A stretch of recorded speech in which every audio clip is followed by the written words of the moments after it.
Oh, it opened. Just come up on in. Right. Okay, that's cool. You know, that's one. Do you have any problems? Everybody has gotten off into a place of wanting to be, of losing the values and the character and the virtues of how things used to be.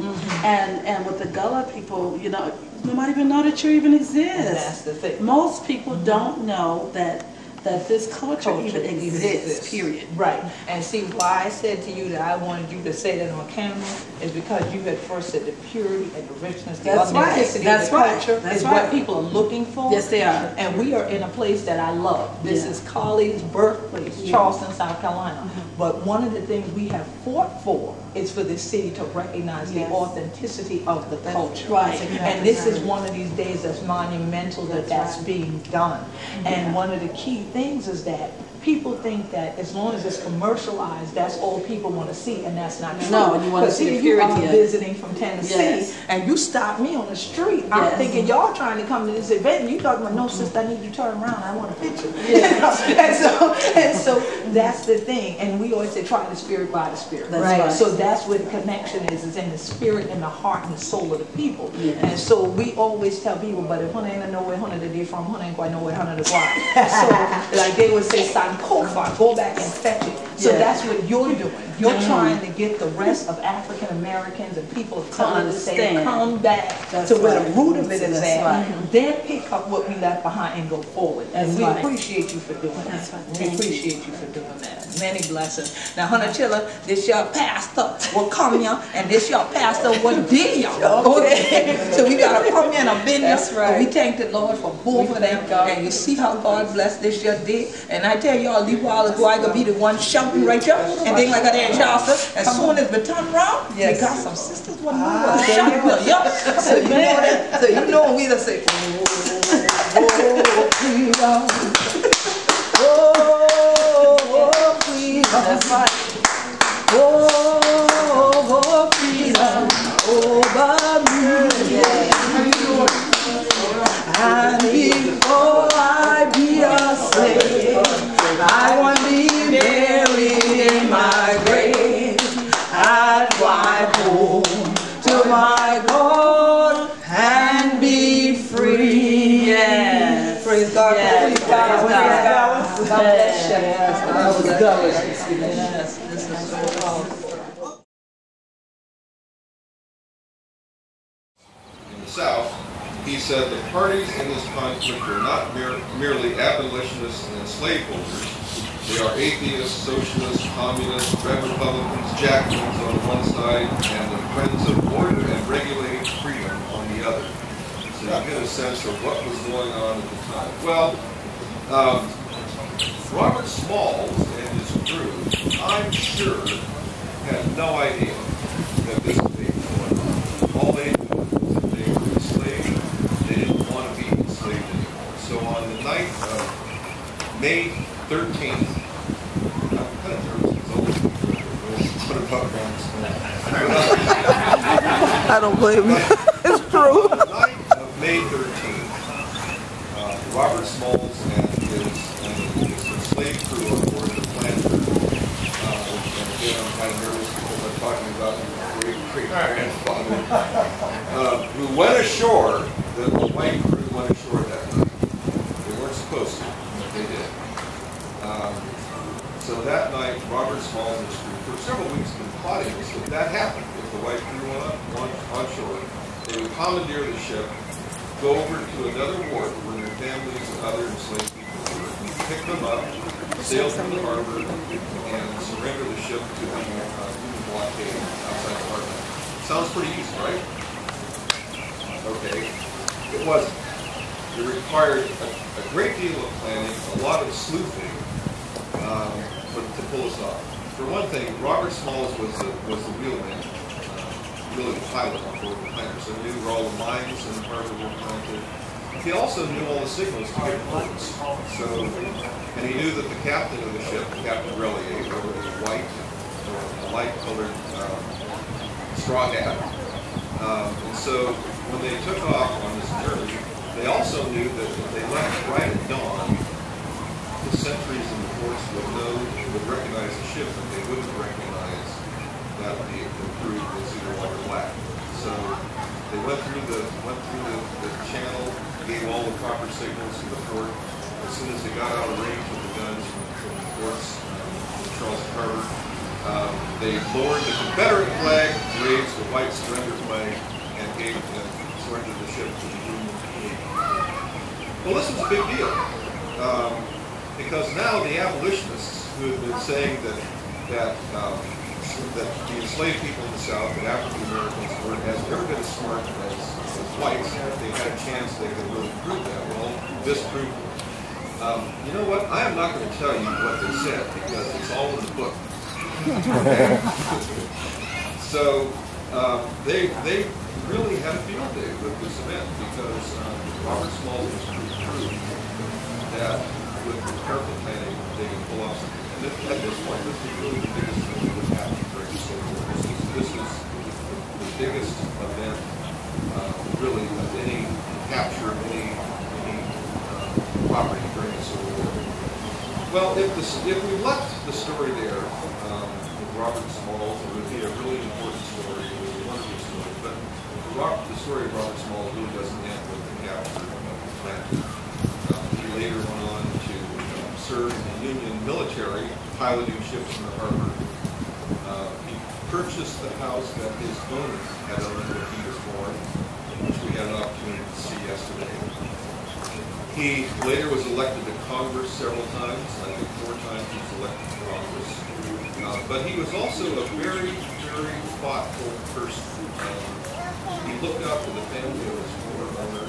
While he was a member of Congress, he arranged for one of his sons and his former owner to go to the U.S. Naval Academy. Took care of his neighbors. Was really a very fine gentleman. And so the story of Robert Small does not end with the story of the capture of the prisoner. It goes on, and he, I think, is one of the most important people in American history. I agree.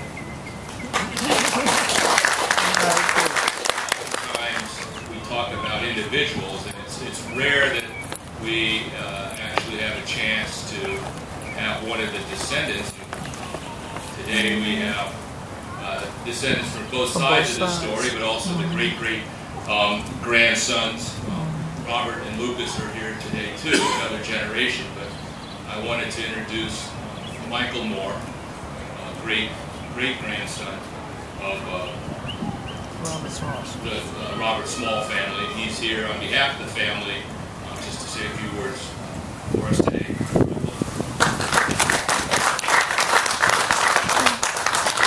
Good afternoon. It's a real pleasure and honor to be here. I'm very excited to be here as we kick off the weekend. And there's a lot planned, and a lot of folks in my family and in the national parks have been working very hard for a while to make this weekend come off. So I'm excited that we're finally here. Hope to see you all throughout the weekend. It's as the weekend kicks off. Again, really excited, full of just a lot of energy.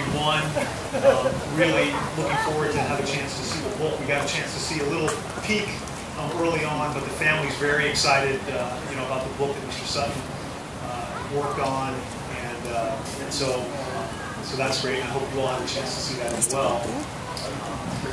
It's also always great because these occasions,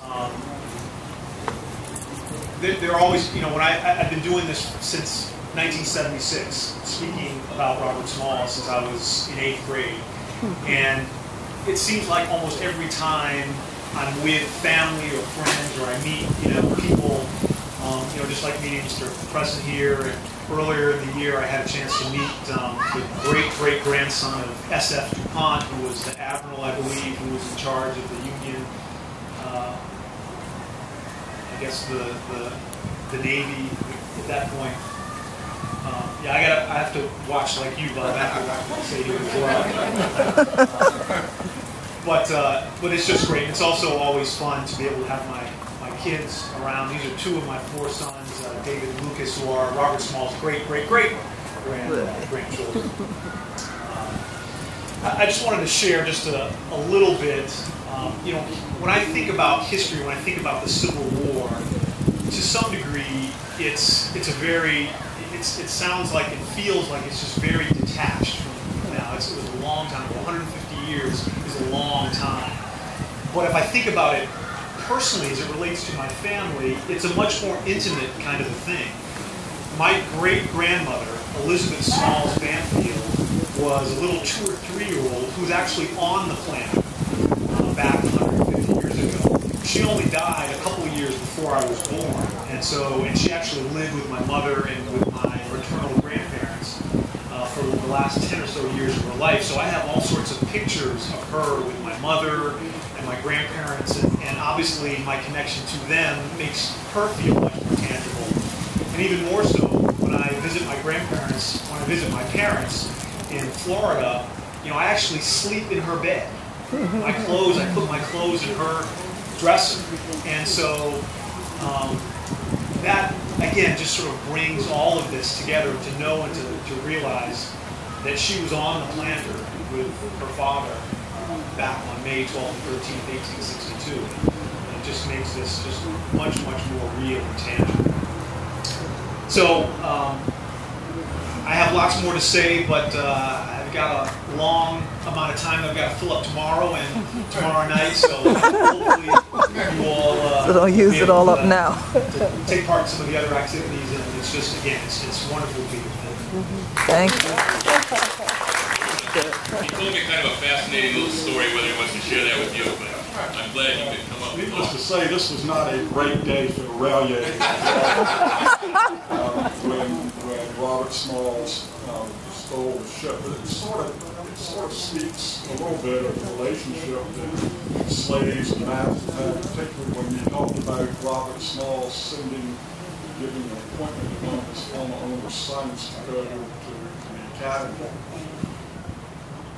I don't think that Captain Rallier had any idea in his mind that his faithful servant would steal his boat. But they were, it was just an odd kind of long relationship. But it wasn't until 1962, when I was in the 9th grade, that I even heard this story. Because the family was just, needless to say, just ashamed, and so they just didn't bring it up. But in 1962, would that have been a particularly, there was a big article in the News and Courier about it. And so here, 100th anniversary, right. It was 100th anniversary, so it came out in the newspaper, and lo and behold, we later talked, and my grandmother then, who lived with us, was the granddaughter, and she knew Captain Rallier. And so they said, well, yeah, they court-martialed him, but they found him innocent. My mother died in about 1982, and I'm going through her papers, and I found the original court-martial papers in that beautiful hand that they had back then of Captain Rallier's court-martial by the Confederate Navy. And I looked at it, and it's getting sort of hard to read, but for some reason, there was also a typed copy. I guess at some point somebody had retyped it, so I could read it. It was there were 5 charges. I pulled it out today. I didn't know I was going to get a chance to talk, but I wanted to. So every charge, guilty, guilty, guilty, guilty, guilty. But then what had happened as I read further, they fined him $500, which was a lot of money back then. And they sentenced him to 3 months in jail. But at the end, the judge said, well, the Navy really wouldn't, Confederate Navy really wouldn't be served if they sent him to prison. So they suspended the sentence. So I guess that was sort of the same as being not guilty. But anyway, I'm delighted to be here too, and I guess we look at it from different points of view. Not really. I mean, and I'm thrilled that we're here today, and I get to meet the great grandson. I was hoping that you might be here today. So it's just interesting. I appreciate this little opportunity to just talk about this. It's sort of interesting, and it's odd how history works. You know, I sometimes think about the arc of people's lives, and you know, our ancestors, you know, 150 years ago were connected, and then our families went in very different directions. And you know, about 15 minutes ago, those lines intersected again. And to the degree that that it's relevant, I just want to tell you and your family just thank you, because if your great-great-grandfather hadn't gone for a beer, then I might not be here right now. So. That's right now. Keep drinking. Right, you will take a yacht today. There's nothing left to be said. I know that's right. Cheers. It's that time of day. So anyway, we conclude, and again, I appreciate everybody that came, and again, books are available and author signings. So thank you. All right. Oh, freedom.